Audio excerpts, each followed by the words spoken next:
Hi, I'm Amy, thank you for tuning in. This video is going to be a little bit different from the usual because, as well as having my usual content in this case, which is about hyped books, I'm also going to share a little bit with you from a bookshop tour I did of the northwest of England and into North Wales. I went to see some friends, and a lot of Waterstones very kindly had stacks of books ready for me to sign, and I went and did a signing in Forbidden Planet. So I thought it might be interesting to share a little bit of that author journey with you, and the first time I've seen my book in a Waterstones and on a Waterstones table. So I had a fantastic time. I hope you enjoyed that bit of the video. But for now, to the hyped books. So hype is an interesting thing for me because I know some people, as soon as a book is really hyped, they then find that they can't enjoy it because they thought it was going to be so amazing and it doesn't quite live up to that high expectation. I try to go into hyped books as much as I can with an open mind. It is difficult when you've heard lots of amazing things about a book, but I try to judge each book on its merits and think about whether I've enjoyed it. So first on the list is Malibu Rising by Taylor Jenkins Reid. Now, I've heard lots of brilliant things about books by this author. It's actually my first, so I'm sure that I will get into the others after this one. So Malibu Rising is the story of one night in the life of this very intriguing family who live in Malibu in the 1980s. And at the end of the night, the house is in flames where the party was held, and the family has obviously gone through a massive upheaval. So I think that sounds fantastic. I love stories about kind of elite exclusive places, and this just sounds really interesting. So I think that the hype is probably exactly right about this one. Another book that I've seen quite a bit on social media, but it is mainly the authors that have made this book really hyped in my head. It's written by Kath Morgan and Daniel Page, and it is The Ravens. So this is about a sorority, and I said secret society, I think it has that feel too. It's about a sorority of witches and about two girls who are competing for attention in the sorority but then end up working together. And I like the fact that it's got two main characters. I'm interested in whether as co-authors they have alternated the voices so that Kath Morgan writes one character and Daniel Page writes the other.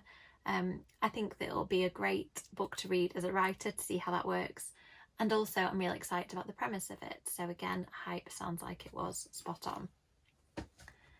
A book that has been on my to be read pile since it came out. I pre-ordered several copies accidentally, most of which I've passed on. But it's Ninth House by Leigh Bardugo, I think you pronounce the name. I'm really intrigued by the idea of a book based around secret societies, and I think that reading her first adult title will hopefully be as fantastic as her young adult ones. So I'm going to read the blurb of this one because it's quite complex. Alex Stern is the most unlikely member of Yale's freshman class, a dropout and the sole survivor of a horrific unsolved crime. The last thing she wants is to cause trouble. Not when Yale was supposed to be her fresh start, but a free ride to one of the world's most prestigious universities was bound to come with a catch.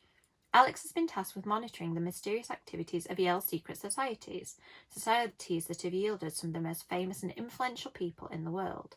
Now there's a dead girl on campus, and Alex seems to be the only person who won't accept the neat answer the police and campus administration have come up with for her murder. Because Alex knows the secret societies are far more sinister and extraordinary than anyone ever imagined. They tamper with forbidden magic, they raise the dead, and sometimes they prey on the living. That sounds brilliant. I'm really excited. I'm hoping that I'll get to read this book over the summer. It's a nice chunky read, I think, for when I go away, so maybe that will be the time. The next book is The Kissing Booth, which I thought would be a nice change. It's actually on my to be read pile for this month. I've been reading a lot of scary books recently, and I've heard that this is a Netflix movie, and lots of people on social media, including several of my friends, have told me that I will love this book. So I'm excited to read the book and then watch the film and see whether it meets my expectations of a nice kind of light, fun summary book. So I'm going to read the blurb. When Elle decides to run a kissing booth for the school carnival, she never imagined she'll sit in it herself, or that her first ever kiss will be with bad boy Noah. From that moment, her life is turned upside down. But is this a romance destined for happiness or heartbreak? That sounds fun, dramatic and romantic. So I am really excited to get to this book really soon, probably in the next couple of weeks. Final book on the list is Shiver by Junji Ito. Now, this is a manga and it's a short story collection of horror.